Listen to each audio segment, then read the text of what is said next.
আল্লাহু আকবার, আল্লাহু আকবার, আল্লাহু আকবার,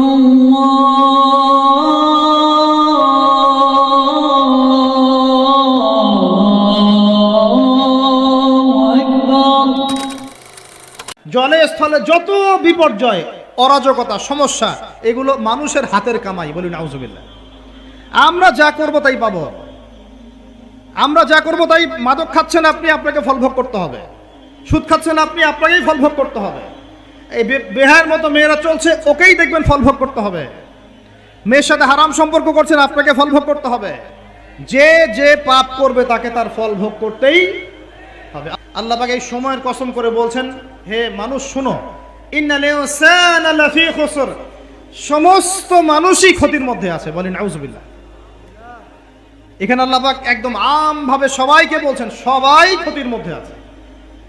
মানুষের ক্ষতি কয় প্রকার? আমার সাথে বলেন, মানুষের ক্ষতি দুই প্রকার। কয় প্রকার? মানুষের ক্ষতি কয় প্রকার? এক, ইহকালীন ক্ষতি। দুই, পরকালীন ক্ষতি। এক, ইহকালীন ক্ষতি। দুই, পরকালীন ক্ষতি। ইহকালীন ক্ষতি কি? সূরাতুল রুমের এই আয়াতটা আল্লাহ পাক বলছেন, বা'দা আউযু বিল্লাহি মিনাশ শাইতানির রাজীম, যাহারাল ফাসাদু ফিল বাররি ওয়াল বাহরি বিমা কাসাবাত আইদিন নাস। আল্লাহ পাক বলছেন, জলে, জলে মানে পানিতে, এবং স্থলে মানে এই যে জমিনে, জলে এবং স্থলে যত বিপর্যয়, অরাজকতা, এই যে আপনারা দেখছেন ফাসাদ, ফিতনা যে ছড়িয়ে পড়ছে, এগুলো মানুষের হাতের কামাই। মানুষের হাতের কামাই। বনভূমি উজাড় করেছে কে? জিন না মানুষ? বলেন। এই পরিবেশ নষ্ট করেছে কে? জিন না মানুষ? বলেন। খাবারে ভেজাল দিয়েছে কে? জিন না মানুষ? অর্থনীতির মধ্যে সুদকে ঢুকিয়েছে? জিন না মানুষ? এই বেহায়া, বেপরদামি, জেনা, মাদক কে ছড়িয়েছে? জিন না মানুষ?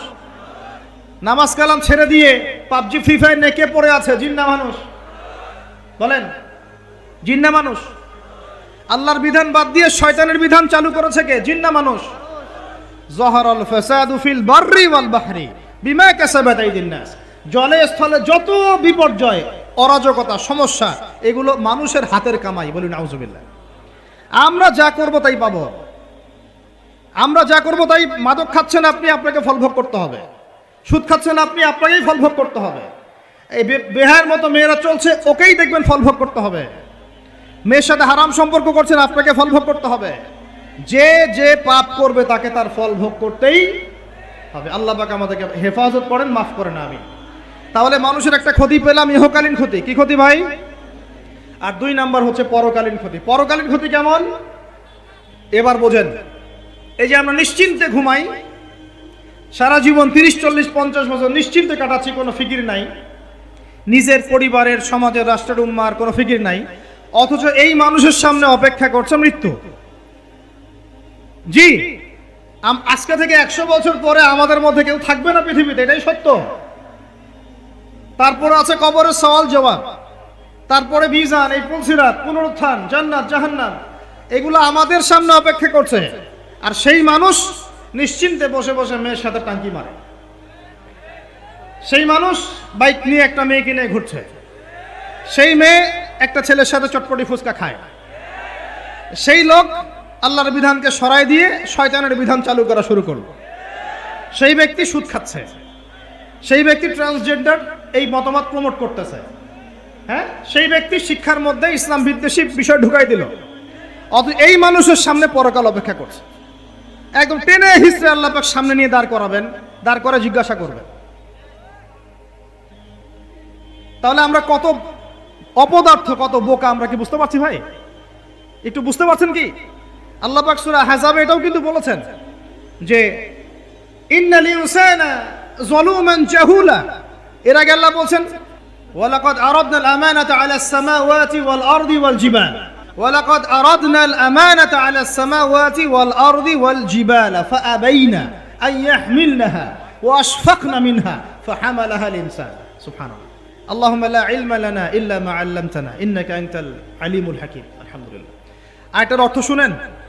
মানুষ যে জালেম জাহেল, আমরা যে অপদার্থ, আল্লাহ পাক কি বলছেন শোনো। আল্লাহ বলছেন ওয়ালাকাদ আরাদনাল আমানাতা আলাস সামাওয়াতি ওয়াল আরদি ওয়াল জিবাল, আমি ইসলামের এই আমানত, শরিয়াত, কোরআন হাদিসের এই যে আমানতটা, এটা আসমান সমূহকে দিতে চেয়েছিলাম, তোমরা কি নিবা? আমি জমিনকে দিতে চেয়েছিলাম, তোমরা নিবা? আমি পাহাড়কে দিতে চেয়েছিলাম, তো আমানত কি নিবা? ফাআবাইনা, তারা বলেছে না, নিতে পারবো না। ওয়াশফাকনা মিনহা, তারা অক্ষমতা প্রদর্শন করেছে। ফাহামালাহাল ইনসান, মানুষ সেই আমানতটা কাঁধের মধ্যে বহন করেছে। আমরা সেই আমানত কি করেছি ভাই? কাঁধে বহন করেছি। আল্লাহ পাক বলছেন ইন্নাল ইনসানা যালুমান জাহুলা, মানুষ কত জালেম, মানুষ কত জাহেল। আমাদের সামনে পরকালীন এই কঠিন জবাবদিহিতা অপেক্ষা করছে। এরপরে আমাদের জীবনযাপন পদ্ধতি দেখলে মনে হয় যে আমাদের মধ্যে আর গরু ছাগলের মধ্যে কোনো পার্থক্য নেই। কেন? গরু ছাগলের কাজ কি? খাবে, ইস্তেঞ্জা করবে আর সহবাস করবে, বাস। আমাদের এখন এই তিনটা কাজ, কি খাবো, আর কোন টাইলস ফিটিং বাসায় পায়খানা করব, আর কতগুলো বাচ্চা পয়দা করতে পারে, বাস, দ্যাটস অল। এর বাইরে আমাদের চিন্তা কোথায়? আচ্ছা, এবার আসেন, সময়ের কসম বুঝতে পারলেন? ইন্নাল ইনসানা লাফি খুসর বুঝতে পারলেন? আচ্ছা, আল্লাহ পাক এবার আমাদেরকে বলছেন, আচ্ছা ঠিক আছে, 4টা গুণ অর্জন করো। কয়টা ভাই? একটু বসেন, সবর করেন, আমরা অনেক লম্বা আলোচনা করব না, আমরা বুঝতে পারছি রাত অনেক গভীর হচ্ছে, আমরা সংক্ষিপ্ত করব ইনশাআল্লাহ। আমার সাথে বলেন, কয়টা গুণ অর্জন করব? আল্লাহ পাক বলছেন এই 4টা গুণ যারা অর্জন করবে তারা ওই ক্ষতি থেকে বেঁচে থাকবে ইনশাআল্লাহ। সুবহানাল্লাহ। দুনিয়াতেও তারা সফল হবে, পরকালেও সফল হবে ইনশাআল্লাহ। আল্লাহ বলছেন ইল্লাল্লাযীনা আমানু, তারা নয় যারা এক ঈমান এনেছে, তারা ক্ষতির মধ্যে নাই, যারা ঈমান এনেছে। 2 ওয়া আমিলুস সলিহাত, সৎ আমল সম্পাদন করেছে। কি আমল? সৎ আমল। তারপরে ওয়া তাওয়াসাউ বিল হক, পরস্পরকে সত্যের উপদেশ দিয়েছে। কিসের উপদেশ?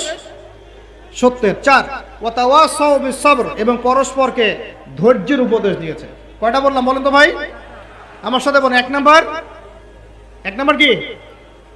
যারা, আপনারা কি হাসি তামাশা করতে আসছেন এখানে? এটা ক্লাসের মতো মনে করেন, এটা একটা ক্লাসের মতো মনে করেন। ট্রেডিশনাল ওয়াজ মাহফিল বাদ দেন, ওই সুর গল্প কেচ্চা কাহিনী বন্ধ করেন, কিছু শিখেন। 4টা গুণাবলী অর্জন করলে ক্ষতি থেকে বাঁচতে পারবো, অন্যথায় কোনো সুযোগ নাই। যত বড় ফকি হন, আলেম হন, মুহাদ্দিস হন, মুফাসসির হন, পলিটিক্যাল নেতা হন, কোনো লাভ নাই, কিচ্ছু হবে না পরকালে, একদম নাজাতের রাস্তা বন্ধ যদি 4টা গুণাবলী অর্জন না করতে পারি। কয়টা ভাই? 1 নাম্বার ইল্লাল্লাযীনা আমানু, যারা ঈমানদার হয়েছে। 1 নাম্বার কি? ঈমানদার হয়েছে, পাক্কা ঈমানদার হয়েছে। 2 নাম্বার ওয়া আমিলুস সলিহাত, সৎ আমল করেছে। কি আমল? ওয়া তাওয়াসাউ বিল হক, হকের দাওয়াত দিয়েছে। কিসের দাওয়াত? 4 নাম্বার ওয়া তাওয়াসাউ বিস সবর, ধৈর্যের দাওয়াত দিয়েছে, ধৈর্যের উপদেশ। কিসের উপদেশ? এটা কি শুধু একজন ব্যক্তির উপরে বর্তাবে, না সবার উপর দায়িত্ব? এই সূরায় কি শুধু আলেমদেরকে উদ্দেশ্য করা হচ্ছে? শুধু মুফাসসিরদেরকে, শুধু মুহাদ্দিসদেরকে, শুধু বক্তাদেরকে, নাকি সবাইকে? এই সবাই মিলে যখন এই 4টা গুণাবলী অর্জন করবেন, দেখবেন ইনশাআল্লাহ দুনিয়াতেও বিজয় আমাদের, পরকালে আমাদের ইনশাআল্লাহ।